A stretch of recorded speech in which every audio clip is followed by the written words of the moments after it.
Hi అండి అందరికీ ఈరోజు అయితే నేను మటన్ కర్రీ చేస్తున్నాను చూడండి. ముందుగా స్టవ్ వెలిగించి ప్యాన్ పెట్టుకొని ఆయిల్ వేసుకోవాలి. ఆయిల్ హీట్ అయ్యాక మనం ముందుగా మిక్సీ పట్టి ఉంచుకున్న పేస్ట్ని వేసుకోవాలి. అల్లం వెల్లుల్లి ఆనియన్స్ అండ్ జీలకర్ర వేసుకొని మిక్సీ పట్టుకోవాలండి. మిక్సీ పట్టుకున్న ఆ పేస్ట్ని వేసుకొని పచ్చివాసన పోయేంత వరకు ఆయిల్లో ఫ్రై చేసుకోవాలి. బాగా ఫ్రై చేసుకోవాలి. సాల్ట్ యాడ్ చేసుకుంటే తొందరగా ఫ్రై అవుతుంది. సాల్ట్ వేసుకున్నాక మొత్తం ఒకసారి మిక్స్ చేసుకోవాలి. తర్వాత మనం ముందుగా వాష్ చేసుకొని పెట్టుకున్న మటన్ని యాడ్ చేసుకోవాలి. నీట్గా 2-3 టైమ్స్ వాష్ చేసుకోవాలి. తర్వాత మసాలాలోకి యాడ్ చేయాలి. ముందుగా మనం శుభ్రం చేసుకుని పెట్టుకున్న మటన్ని ఈ మసాలాలోకి యాడ్ చేసుకోవాలి. యాడ్ చేసుకున్నాక బాగా మిక్స్ చేసుకోవాలి. తర్వాత ఇందులో కొద్దిగా పసుపు యాడ్ చేసుకోవాలి. పసుపు వేసుకున్నాక మొత్తం ఒకసారి కలుపుకోవాలి. బాగా కలుపుకున్నాక దానిపైన మూత పెట్టుకోవాలి. మూత పెట్టుకుంటే ఏంటంటే మటన్లో వాటర్ మొత్తం బయటకు వస్తుంది. బయటకు వచ్చి ఆ వాటర్తో మటన్ మెత్తగా కుక్ అవుతుంది.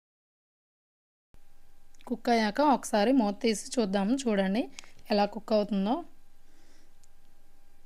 ఒకసారి కలుపుకుందాము. ఒకసారి బాగా కలుపుకున్నాక మళ్ళీ మూత పెట్టి ఉంచుదాము.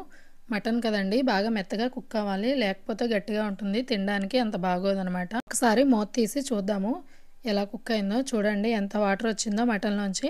ఆ వాటర్ అంతా ఇంకిపోయి ఆయిల్ పైకి తేలాలన్నమాట. ఒకసారి కలుపుకుందాము. బాగా కలుపుకున్నాక ఇందులో ముందుగా కట్ చేసుకొని ఉంచుకున్న టమాటా ముక్కలు యాడ్ చేసుకోవాలి.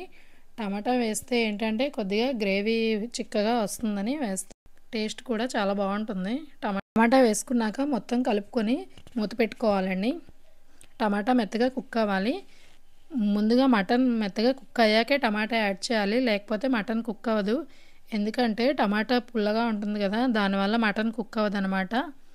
మటన్ మెత్తగా కుక్ అయ్యాకే టమాటా యాడ్ చేసుకోవాలి. మొత్తం కలుపుకొని మూత పెట్టుకుందాము. ఒకసారి మూత తీసి చూద్దాము ఎలా కుక్ అయింది ఏంటి అని. చాలా మెత్తగా కుక్ అయిందండి. ఇప్పుడు మనము కారం అవి యాడ్ చేసుకోవాలి. నాన్ వెజ్ రెసిపీస్కి కారం కొంచెం ఎక్కువ ఉంటేనే బాగుంటుంది. అందుకని నేనైతే 4 టేబుల్ స్పూన్స్ కారం వేసుకున్నాను.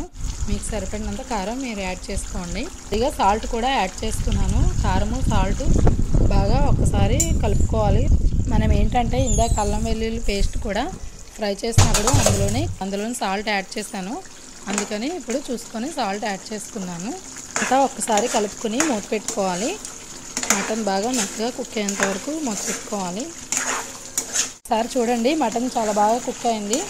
ఆయిల్ మొత్తం పైకి వచ్చింది. ఇప్పుడు ఒక గ్లాస్ వాటర్ యాడ్ చేసుకోవాలి. వాటర్ వేస్తే ఏంటంటే చాలా మెత్తగా కుక్ అవుతుంది. ఇప్పుడు ఒక గ్లాస్ వాటర్ యాడ్ చేసుకోవాలి.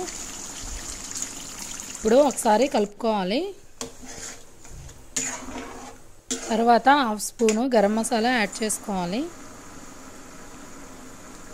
మొత్తం ఒకసారి మిక్స్ చేసుకోవాలి. ఒకసారి మొత్తం మిక్స్ చేసుకోవాలి. మిక్స్ చేసుకొని ఇక్కడ సాల్ట్ సరిపోకపోతే యాడ్ చేసుకోవాలి. నేనైతే ఇక్కడ సాల్ట్ చెక్ చేస్తున్నాను. నాకైతే కొద్దిగా సరిపోలేదు, కొద్దిగా యాడ్ చేసుకున్నాను 1/2 స్పూను. మీరు కూడా చూసి యాడ్ చేసుకోండి సరిపోకపోతే. వెజ్ రెసిపీస్కి ఏంటంటే ఉప్పు కారం కరెక్ట్గా ఉంటేనే ఆ రెసిపీ టేస్ట్ అనేది బాగుంటుందండి. ఒకసారి అంతా మిక్స్ చేసుకొని మూత పెట్టుకుందాము.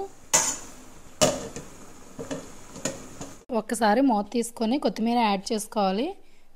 నాన్ వెజ్కి ఏంటంటే కొత్తిమీర అనేది ఉంటేనే బాగుంటుందండి. కొత్తిమీర యాడ్ చేసుకొని మొత్తం మిక్స్ చేసుకోవాలి. ఇక వాటర్ అంతా ఇంకిపోయి ఆయిల్ అనేది పైకి తేలాలి. అప్పుడే మనకి మటన్ రెడీ అయినట్టు. ఒకసారి చూడండి మటన్ అయితే చాలా బాగా కుక్ అయింది. ఆయిల్ మొత్తం పైకి తేలింది అంటే మటన్ రెడీ అయిపోయినట్టే. అంతేనండి, చాలా సింపుల్గా చేసుకోవచ్చు మటన్ కర్రీ. చాలా టేస్టీగా కూడా ఉంటుంది. వీడియో కనుక మీకు నచ్చినట్లయితే please like, share and subscribe my channel Latha Gopi vlogs.